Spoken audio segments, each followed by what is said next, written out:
Жалпыңызға сәлем, құрметті көрермендер. Бүгін біз кезекті маңызды тақырыпты талқылаймыз.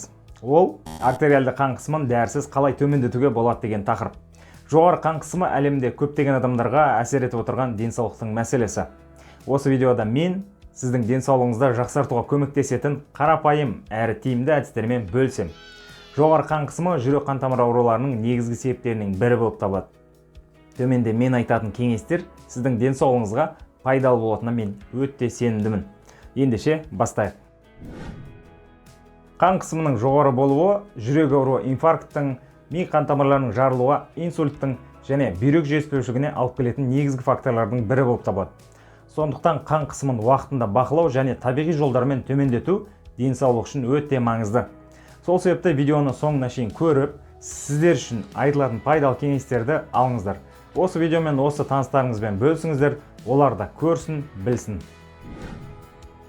Құрметті көрермендер, енді мен сіздермен артериалды қан қысымын қалыпты ұстауға көмектесетін тәсілдермен бөлісетін боламын. Ең бірінші тәсіл ол стрессті басқару. Стресс кезінде біздің ағзада кортизол және адреналин сияқты гормондар бөлінеді. Бұл қан қысымын көтеруі мүмкін.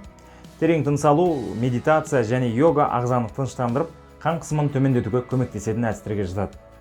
Сіздерге қосымша кеңес айта отырайын. Егер күніне 10 минут денеңізді босаңсытуға уақыт бөлсеңіз, бұл сіздің ағзаңыз үшін өте пайдалы болады. Оны қалай жүзеге асырамыз? Көзді жұмып, баяу тыныс алу жаттығуларын жасап көріңіз. 4 секунд тыныс алыңыз, 4 секунд тынысыңызды ұстаңыз және 4 секундта тынысты шығарыңыз. Мұны бірнеше рет қайталап көріңіз. Бұл әдіс стресспен күресуге көмектеседі. Келесі сізге көмектесетін тәсіл ол тұзды мейлінше аз қолдану.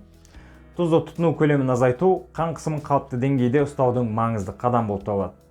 Тұздың құрамындағы натрий қан қысымын тікелей жоғарылататын әсер бар.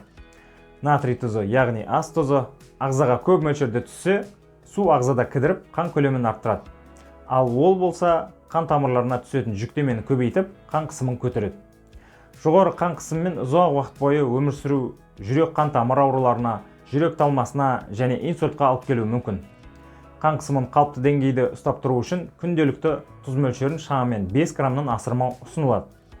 Сондай-ақ, натрий мөлшерін азайту үшін өңделген дайын тағамдардан, консервілерден, тұздықтардан бас тартқан жөн. Себебі оларда натрий мөлшері көп болады.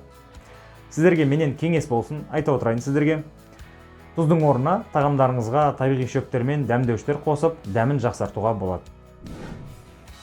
Тағы бір сізге көмектесетін тәсіл ол күнделікті физикалық жаттығулар жасау.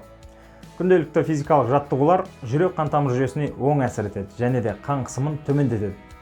Жүрек соғысын реттеп, қан айналымын жақсартуға көмектеседі.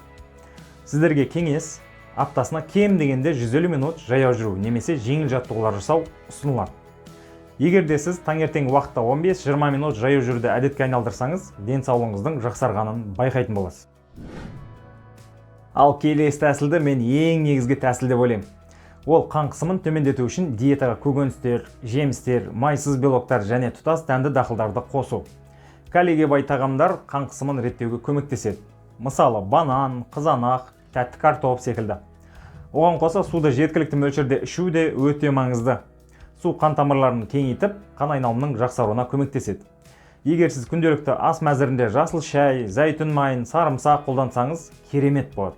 Себебі олардың құрамында антиоксиданттарға бай өнімдер көп. Бұл да қан қысымын реттеуге көмектеседі. Антиоксиданттар дегеніміз ол тіндерді зақымдалудан сақтайтын заттар. Артериалды қан қысымын бақылауда ұстау кезінде холестерин мөлшерін қалыпты ұстау өте маңызды. Себебі холестерин артериалды қан қысымының артуына тікелей себепкер болуы мүмкін. Холестерин деңгейі жоғары болса, қан тамырларының қабырғаларында холестерин түйіршіктері жиналып, атеросклероздың дамуына әкелуі мүмкін. Бұл қан тамырларының тарылуына себеп болады және де жүрекке, миға қан ағынын азайтады. Ал бұл гипертонияны асқындыруы мүмкін. Жоғары холестерин мен жоғары қан қысымы инфаркт және инсульт қаупін арттырады. Артерияларда холестерин жиналғанда жүрекке қан жеткізу қиындайды. Бұл жүрекке қосымша жүктеме береді.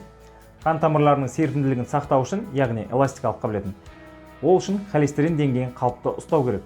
Серпімді тамырлар қан ағынының реттеуге көмектеседі. Ал егер холестерин артып, қан тамырлар қатаятын болса, онда қан қысымы жоғарылауы мүмкін. Холестерин мен қан қысымын қалыпты деңгейде ұстау өмір сүру ұзақтығын және сапасын арттыруға көмектеседі. Теңгерімді диета, физикалық белсенділік, артық салмақты бақылау және зиянды әдеттерден бас тарту маңызды рөл атқарады. Егер гипертониямен бірге жоғары холестерин болса, дәрігермен кеңесіп, холестерин деңгейін түсіруге арналған дәрілер немесе арнайы диета тағайындалуы мүмкін. Алтыншы соңғы тәсіл ол алкоголь мен темекіден бас тарту.